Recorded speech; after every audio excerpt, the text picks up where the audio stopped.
ತರುವಿನ ನೆರಳು ಕೊಡುವಂತ ಸುಖವು ಕೊಡುವನು ಕೃಪೆಯ ದಿನವು. ಸ್ಥಿರ ಇರುವ ಮನ ಎನಗಿರಲಿ ಶರಣಾಗತಿ ಎಂದು ಬರಲಿ. ಭಗವಂತನ ಪ್ರಿಯ ಮಗನಿವನ ಸಾರಿ ಬದುಕು ಇರಲಿ.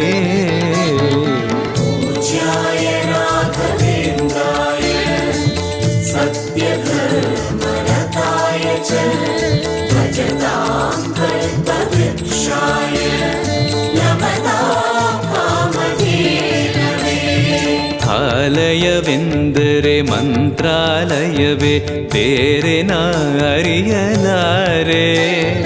ರಾಜನು ಎಂದರೆ ಶ್ರೀ ಗುರುರಾಜನೇ ಮತ್ತು ನಾ ತಿಳಿಯಲಾರೆ.